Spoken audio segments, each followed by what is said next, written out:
If you go into the effect small repository and you go into packages effect optic.md, it gives you basically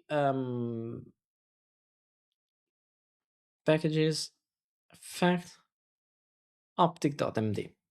It gives you an overall of what an optic is and what's the purpose of an optic is. And basically, optic lets you focus on parts of immutable data structure to read and update them in a safe, composable ways.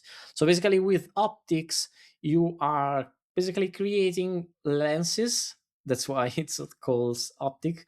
There are other data types other than the lens, but the lens is one of them that allows you, given a full data structure, to focus on a specific field, and you can then read that specific field from the entire data structure or construct a function that, given uh, the optic, the entire data structure, and a new value for that specific optic lens, for example, it creates a new version of the full data structure with that specific field updated. Um, so for example, let me show if we have in here. Yeah, you can see that in here, for example, we define first a structure S, which has only a key A of type number, and then you create an optic identity that starts from S, and then you focus on the KE, and then this underscore A is basically just a function that, when called with a full structure, with a1, then returns you the value of just that value, that the field.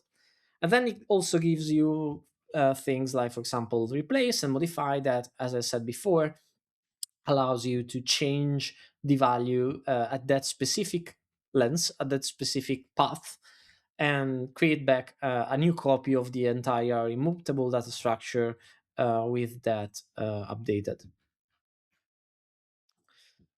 And this seems an overkill for probably just one field, but that becomes more useful when you have things like these, when you have structure that are very deeply nested, very particular, where you can have things like, I want to get the street name. Yeah, you start from an employee, you get its company, their address, the street, and the name.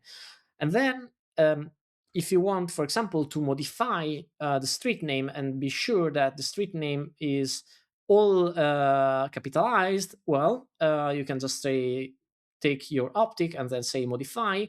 The function that will transform your string, it will string.capitalize it, and then you call that from an initial structure, and then you will get back the updated structure, yeah, the updated data. For example, you can see in here that initially we had high street with the h being lowercase, and then after calling that, now it is uppercase. And then Monocle TS is back. Yes, Monocle TS was optics for FPTS, and now in effect there is built-in optics. And again, the basic usage is what you have seen. You can create with key, and then you can, for example, use, if a field is always present, use key. If the field is present, but you probably have cases where, when you want to drop that, if it's undefined, then you use optional key.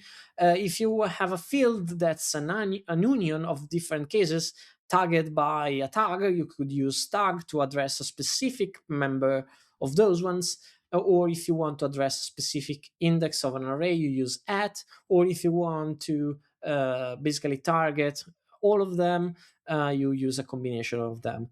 And there are also like other things, like, for example, let's say that you want to create optics that only get groups of things, or omit some fields, where you can see in here that you can have function for those as well. An optional key in a structure table, that was one of the things that I wanted to show you. If you have a type S which has a field that's optional, in here it's optional, it's a number or undefined, you can first create a key that gets that, and that's a number of are undefined. And you can see that if you call get result with a1, you get a success, and if we call that with something that's not that key defined, we get undefined. And then if we use instead optional key, we can instead drop the or undefined we had before in that field. And now the optics library will treat the undefined as a way to say that field should not be there. And you can see that if we replace that field with undefined, it automatically gets erased from the object. And instead, if we provide a value, that field is set to the value we have provided. And then we have we one example, but again, I would recommend looking into this document. The only last thing that I would point out to is the fact that you can also derive optics automatically from schemas. So if you have a schema that defines, for example, struct with some fields and whatever, then you can basically automatically convert that schema to an ISO and then get keys for that. But also, you can do that from class schema and whatever. And the thing is that you can focus on key, but then the great thing is that you can see here that what we are building is an immutable person, basically a class, a schema of type class that is a person, and we want to replace the name. And if you do that with a regular JavaScript spread, for example, what you get back probably it's not the person, or it's like not correct. And the magic behind this schema to ISO implementation is that you basically replaces the value and then it constructs back the schema, the person structure, so that way it is a proper person structure with that.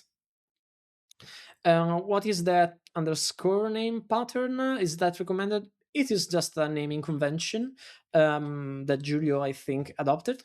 And it's just to point out that this is a lens that points to the name field.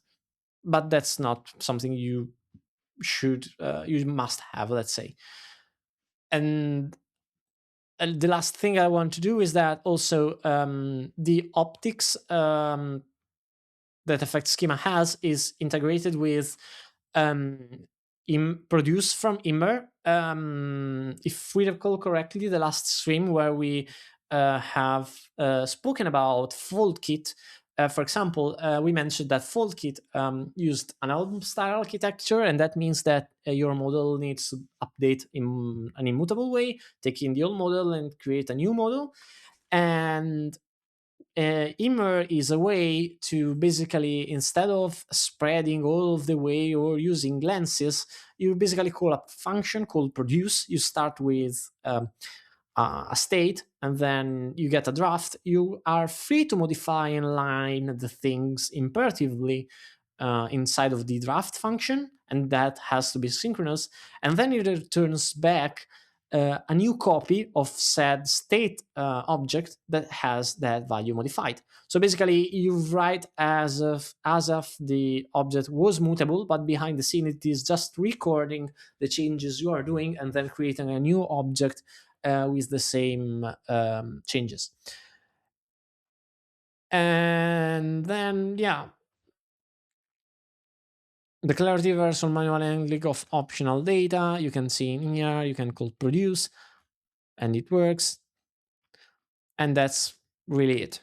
So I know this is a very fast look through what optics are, but hope that this explains the overall idea of the optic. Basically, the idea of the optic is, again, to have a compositional data structure that helps you focusing on part of an immutable data structure. I would say like that. Probably not the best correct definition. Again, Giulio would be better at explaining that. But that's the basic gist, I would say. It's something that, given an immutable data structure, allows you to focus on particular part of that structure and perform operations over that part of the structure by creating new copies of the original immutable data structure.